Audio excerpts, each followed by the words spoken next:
Right, YouTube, so big news has dropped for us Pokemon fans. Supposedly there have been Gen 10 leaks. None of these are the official Pokemon, but rather concepts of the games, which admittedly I haven't really played too many of the games since Gen 7. I ought to buy a Pokédex too, which I'm going to do and do a review of it too, because I want to catch up on generations 7 through 9, because, you know, I was big into the first 6 and fell off for a little, have been creeping back and climbing back the ladder into getting back into Pokemon games, Pokemon lore, all things Pokemon, but I do admit I am very, very rusty when it comes to the newer generations, but the first 6 I'm very familiar with.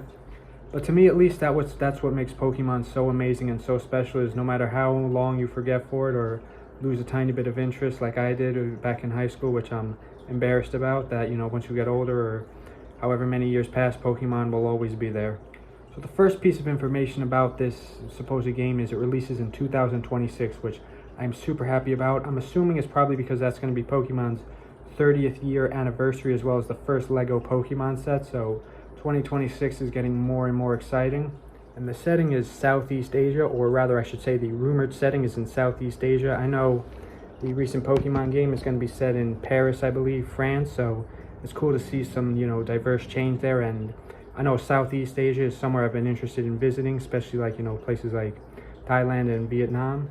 And, you know, as you guys know, Pokemon was created in Japan, which is also in Asia, so it's cool to see the Asian Pokemon debuting in other parts of their continent. That's just incredible, and I think will open a good door and maybe even be good for travel business. I don't know. But certainly places I want to visit nonetheless, regardless of Pokemon, but that's a video vlog for another day. It does make me really curious to see a lot of the new designs and what they might feature. Like, you know, maybe they'll be based on a lot of Southeast Asian lore and, like, you know, culture and mythology. So this next information rumor rather, made me super excited, made me grin ear to ear that, you know, it's supposedly going to be an underwater setting. And you know what that means? Jones's favorite Pokemon, Lantern, hopefully gets some love, because if we're doing underwater exploration in Pokemon and they don't introduce a hidden gem, underrated goat like Lantern, I'm going to cry. Well, not literally, but, you know, give Lantern some love, Game Freak. Or maybe they have and I'm just like so behind on Pokemon, but if they already have, you know, give Lantern more love. So one of the rumored main themes is Infinity and Survival in the Jungle. I don't know if these things are combined or separate, but let's assume they're combined. I think, you know, it could be show a lot of interesting life lessons and, you know, dilemmas about infinity and why things don't last forever, or why they do in Pokemon, and why that's both good and bad, because, you know, Pokemon has interesting storylines that I was too young to really understand and follow, but as I remember some of them, it was kind of, you know, very interesting and touching, especially in the Kalos region, at least from what I remember.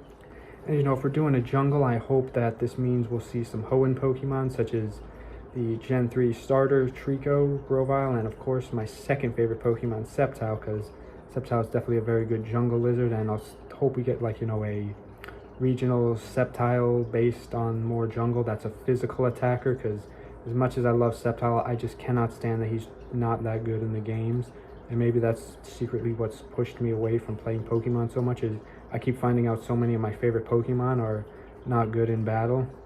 RIP. But nonetheless, survival in the jungle is always super cool and awesome to see. I think there's so much in the jungle, so many creatures to explore, and that's going to make for some cool wild Pokemon encounters too. And I kind of hope we do the mechanic where we don't know the Pokemon we're about to catch, because although it's cool to see what we're getting, you know, I like the element of surprise, but that's just me, and they're probably not going to bring that mechanic back. I will say, while I do miss Pokemon Pixels and do think it could be cool to make that the new supposed graphic engines that is rumored, I have no problem with it being, you know, 3D models, because X and Y were absolutely beautiful. The other games that I'm playing now don't look quite as good in my opinion, but it still looks good. I have no complaints about Pokemon graphics, to be honest. It doesn't really make a huge difference to me, but I do think it could be a nice 30th year tribute to have an option of pixels.